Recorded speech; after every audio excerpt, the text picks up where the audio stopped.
KCR target గా తెలంగాణలో ముప్పెట దాడి. కేసీఆర్ ను లక్ష్యంగా చేసుకున్న సీఎం రేవంత్. సిబిఐ ఈడీ అస్త్రాలతో కేసీఆర్ పై బీజేపీ గురి.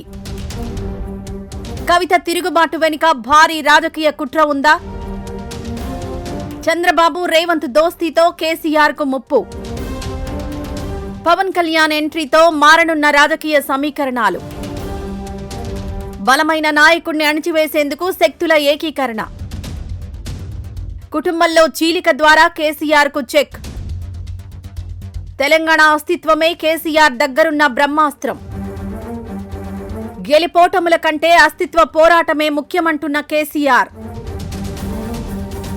తెలంగాణ రాజకీయాల్లో ఎప్పటికీ గుర్తుండిపోయే పేరు కేసీఆర్. అధికారం ఉన్నా లేకపోయినా రాష్ట్ర రాజకీయాల్లో ఆయన కేంద్ర బిందువే. కాంగ్రెస్ తన మనుగడ కోసం, బీజేపీ తన విస్తరణ కోసం కేసీఆర్ ను లక్ష్యంగా చేసుకుంటుంటే ఊహించని విధంగా సొంత కుటుంబం నుంచే ఎదురు దాడి మొదలవడం పెను సంచలనంగా మారింది. ఆంధ్ర రాజకీయ దిగ్గజాలు సైతం ఈ వ్యూహంలో భాగస్వాములు అవుతారన్న ప్రచారం రాజకీయ వేడిని పెంచుతోంది. అసలు అందరికీ కేసీఆర్ అంటే ఎందుకంత భయం? బలమైన నాయకుణ్ణి బలహీనపరచడానికి జరుగుతున్న ఈ కుట్రల వెనుక ఉన్న అసలు రహస్యమేంటి? కేసీఆర్ ను అన్ని పార్టీలు ఎందుకు టార్గెట్ చేస్తున్నాయి? ఈ రాజకీయ దాడులను, కుట్రలను ఎదుర్కొని కేసీఆర్ మళ్లీ యాక్టివ్ కాగలరా? తెలుసుకోవాలంటే వాచ్ ది స్టోరీ. తెలంగాణలో ఏ చర్చ మొదలైనా అది కేసీఆర్ దగ్గరే ఆగుతుంది. 10 ఏళ్లు తిరుగులేని అధికారం, ప్రత్యేక రాష్ట్ర సాధకుడు అనే ముద్ర ఆయనను ఒక అజేయ శక్తిగా మార్చాయి. రేవంత్ రెడ్డి ముఖ్యమంత్రి అయినా ఆయన ప్రతి అడుగులో కేసీఆర్ భయం కనిపిస్తూనే ఉందనే చర్చ జరుగుతోంది. కేసీఆర్ ను విలన్ గా చూపించకపోతే తన ప్రభుత్వానికి గుర్తింపు ఉండదని రేవంత్ భావిస్తున్నారా? అందుకే ప్రతి వైఫల్యానికి గత ప్రభుత్వాన్ని నిందించడం ఒక వ్యూహంగా మారింది. కేసీఆర్ పేరు లేకుండా రేవంత్ రాజకీయాలకు ఆక్సిజన్ అందదు అనేది నగ్న సత్యం. ఈ పొలిటికల్ అటాక్ కేవలం అధికారం కోసమే కాదు, ఉనికిని కాపాడుకోవడానికి రేవంత్ రెడ్డి ఆడుతున్న ఆటగా కనిపిస్తోంది. బీజేపీ తెలంగాణలో పాగా వేయాలంటే కేసీఆర్ అనే అడ్డుగోడను కూల్చక తప్పదు. కేసీఆర్ ఉన్నంతకాలం తెలంగాణలో బీజేపీకి స్పేస్ దొరకదనేది ఢిల్లీ పెద్దల అంచనా. అందుకే ఆయనను నేరుగా తాకలేక చుట్టూ ఉన్న వ్యక్తులపై దాడులు చేస్తోంది. ఈడీ, సీబీఐ దాడులు, లిక్కర్ స్కామ్ కేసులు ఇవన్నీ కేసీఆర్ ఆత్మవిశ్వాసాన్ని దెబ్బతీయడానికేనన్న చర్చ జరుగుతోంది. కుటుంబ సభ్యులను ఇబ్బంది పెట్టడం ద్వారా కేసీఆర్ను మానసికంగా కృంగదీసి రాజకీయంగా లొంగదీసుకోవాలనేది బీజేపీ ప్లాన్గా కనిపిస్తోంది. ఇది ఒక వ్యూహాత్మక యుద్ధం. ఇందులో గెలుపు కోసం బీజేపీ ఎంత దూరమైనా వెళ్లేందుకు సిద్ధంగా ఉంది. కల్వకుంట్ల కవిత సొంత పార్టీ పెడతానని ప్రకటించడం ద్వారా బీఆర్ఎస్ ను గందరగోళంలోకి నెట్టింది. ఇది కేవలం తండ్రిపై కోపం కాదు, దీని వెనుక ఒక బలమైన పొలిటికల్ ఫోర్స్ ఉంది. కవిత బయటకు రావడం వల్ల బీఆర్ఎస్ క్యాడర్లో అయోమయం నెలకొంటుంది. ఇది ప్రతిపక్షాలకు కొత్త అస్త్రాన్ని అందించినట్లయింది. ఒక నాయకుణ్ణి నేరుగా ఎదుర్కోలేనప్పుడు ఆయన కుటుంబంలోనే చీలిక తీసుకురావడం భారతీయ రాజకీయాల్లో పాత సూత్రమే. కవితను పావుగా వాడుకుంటూ కేసీఆర్ సామ్రాజ్యాన్ని కూల్చేందుకు తెరవెనుక శక్తులు పావులు కదుపుతున్నాయనే చర్చ జరుగుతోంది. తెలంగాణ రాజకీయాల్లోకి ఏపీ సీఎం చంద్రబాబు నాయుడు మళ్లీ ప్రవేశిస్తున్నారా?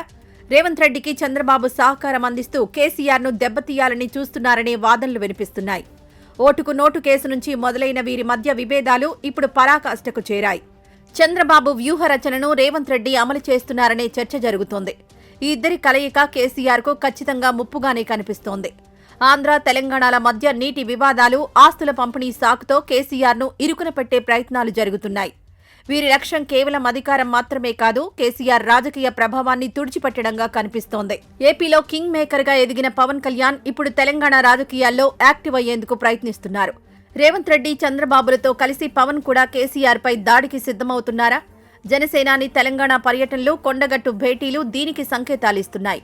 పవన్ కున్న అభిమాన గణం బీఆర్ఎస్ ఓట్లను చీల్చే అవకాశం ఉంది. ఒకవేళ పవన్ కూడా ఈ వ్యూహంలో భాగమైతే కేసీఆర్ కు ముప్పెట దాడి తప్పదు.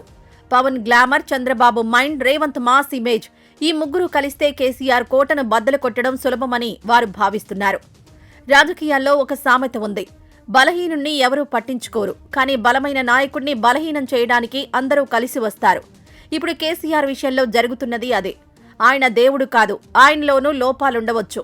కానీ ఆయనకున్న శక్తి, ప్రజలపై ఉన్న పట్టు చూసి ప్రత్యర్థులకు నిద్ర పట్టడం లేదని బీఆర్ఎస్ వర్గాలు చెప్పుకుంటున్నాయి. అందరూ ఏకమై కేసీఆర్ పై దాడి చేస్తున్నారంటేనే ఆయన ఎంత బలమైన నాయకుడో అర్థమవుతోందని బీఆర్ఎస్ నేతలు చెబుతున్నారు. భయపడేవాడు కాదు, అందరినీ భయపెట్టే సత్తా ఉన్నవాడు కాబట్టే ఆయన అందరికీ టార్గెట్ అయ్యారనే అభిప్రాయం వ్యక్తమవుతోంది. కేసీఆర్ ప్రస్తుతం సైలెంట్ గా ఉన్నా అది తుఫాను ముందు ప్రశాంతత అని ఆయన అనుచరులు అంటున్నారు. ఉద్యమ కాలం నుంచి ఆయన వ్యూహాలు ఎవరికీ అంతుచిక్కవు. ప్రత్యర్థులు చేస్తున్న ప్రతి దాడిని ఆయన గమనిస్తున్నారు. సరైన సమయం కోసం వేచి చూస్తున్నారు. ఈ సైలెన్స్ లోనే ఒక భారీ కౌంటర్ అటాక్ దాగి ఉందనేది విశ్లేషకుల అంచనా. కేసీఆర్ ఒక్కసారి రంగంలోకి దిగితే ఈ పొలిటికల్ ఈక్వేషన్స్ అన్నీ మారిపోతాయి. తనను టార్గెట్ చేసిన ప్రతి ఒక్కరికి తనదైన శైలిలో సమాధానం చెప్పడానికి ఆయన సిద్ధమవుతున్నారు. ప్రస్తుతం కేసీఆర్ కు వ్యతిరేకంగా సోషల్ మీడియాలో ఒక పెద్ద క్యాంపెయిన్ నడుస్తోంది. ఆయనను విలన్ గా, అవినీతిపరుడుగా చిత్రీకరించడానికి కోట్లాది రూపాయలు ఖర్చు చేస్తున్నారు.